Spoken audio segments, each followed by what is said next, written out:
Hi everyone, welcome back to Catalyzing Clarity. I wanted to talk today about the benefits of stillness and how you might be able to incorporate some stillness into your life.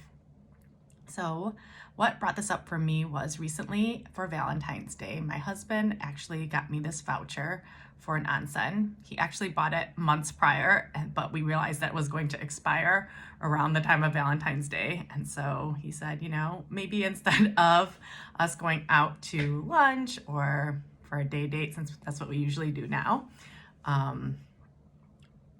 or dinner, why don't you go to the onsen? So if you are not familiar, an onsen originated in Japan. It's a Japanese word. And they originally, I think, originated around the natural thermal or hot springs that they have there. And it's part of bathing culture. So in some Asian cultures, like in both Korea and Japan, there are these public baths. And in them, you have a series of pools that may be at different temperatures. And then there may also be a sauna or a steam room or other special rooms that are part of that. And then a lot of times the bath area is gender separated. So there are sides for women and men. And then there may be a common area, like a relaxation room where both genders can meet. So families actually can go together, and there may be an area where you can buy food, just relax. But the main thing about the onsen, aside from the baths, is that, there's a locker room and you have to either change or you can be completely nude depending on the onsen. And you need to put your phone and any electronic devices that you have in the locker and lock it away. And so I don't know about you, but for me, it's very rare that during the course of any day, I would lock my phone away for many hours, like while I'm awake. So of course, when I'm sleeping, I'm not looking at my phone. But during the day, I feel like I am tethered to my phone. I use it all the time, and notifications are coming up also on my watch. Some of them are helpful, but some of them are just, kind of like little attention grabbers throughout the day that may or may not help me focus or do the task that I'm supposed to be doing. So I spent a few hours at the onsen, and part of it is they may have prescriptions kind of what you can do for different things. So at the onsen I went to, they're like, if you want to rejuvenate or like get an energy boost, do these series of baths and, be in each bath in this order for like so many minutes. Or, if you want to focus on sleeping or detox, or here is another prescription. So actually I tried all of them. I was like, I would like to sleep well and also have stress relief. And I have a couple hours. So I did all the different prescriptions. And what I found was at the beginning, like if you are not used to a period of stillness, you may just have like tons of thoughts. It's not really that relaxing at the beginning because there's like a flood of thoughts. And then one thing I've learned from coaching that has been helpful to me is to recognize that, we have thoughts, but we are not our thoughts. Our thoughts are just like something like a cloud or something, or weather, things that can come in and out. And often we believe that, we are our thoughts, but we're not. Thoughts are just something that can come and go. So after the initial, I think, flood of thoughts, to be like, I am, by myself and I have this time to think. The other real benefit, I think, of stillness and being unplugged is that you are able to really pay attention to your body. And I think the onsen experience does elevate this because there are different temperatures of the baths and things like that. But oftentimes in our society and culture, we're just taught to really ignore our bodies, push through, suck it up.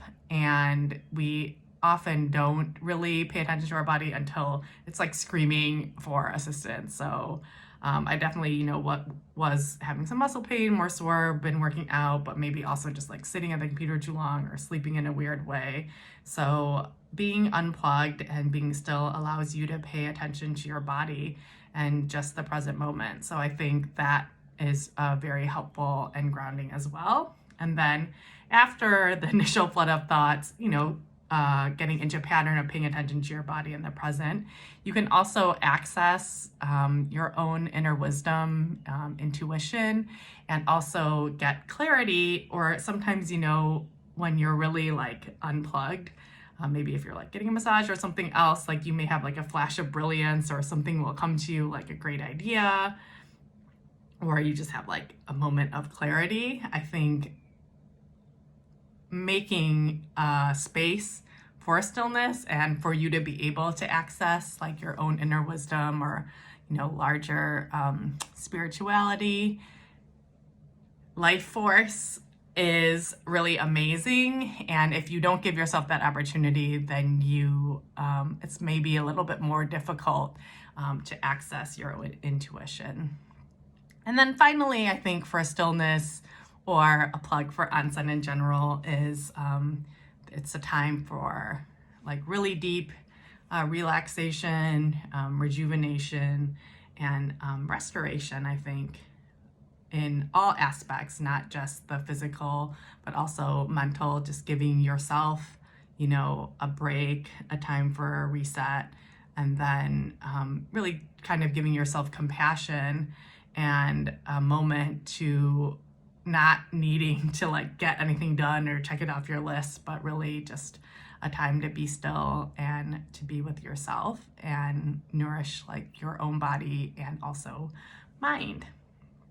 So I wanted to just wrap this up with a question to you, like when was the last time you totally unplugged? And if it's been a long time or you have actually never unplugged, really see if you can explore a way to make a space for unplugging within today when you listen to this, or if it's not possible today, sometime within the next week. So it doesn't have to be a super long time. Like I was at the onsen for a few hours and that was like a really amazing experience for me. So I wanted to try to, go there maybe once a month is my commitment, that I am an intention that I'm speaking out loud. But I think other ways to encourage stillness or unplugging in your own life could include having electronic free time during your waking hours, and especially when you're winding down to go to bed. And so recently, one practice that I've done is charge my phone in another room that I sleep in. Before I used to, sometimes, when I wake up to go to the bathroom at night, or would wake up because one of the kids was kicking me, or for whatever reason, I sometimes, even though it was against my better judgment, would go look at my phone and then I couldn't get back to sleep. And so just really just removing it from the equation and charging it overnight in another room and trying to put it in that room 30 minutes or like an hour before I go to bed has really encouraged me to have some more stillness in my life. The other thing is, if you move on a regular basis, like have movement or exercise as part of your life, if you have time, after you're done with exercise, to just have a few moments, just really check in, breathe, be with your body after or even before you're done exercising. A lot of people have this as part of their morning routine or something they do right before they go to bed, if it's possible for you. And I would love to hear about how you all incorporate stillness into your life and whether or not stillness has been useful to you when you needed to make a big decision or just get in touch with your inner wisdom to guide you. See you soon.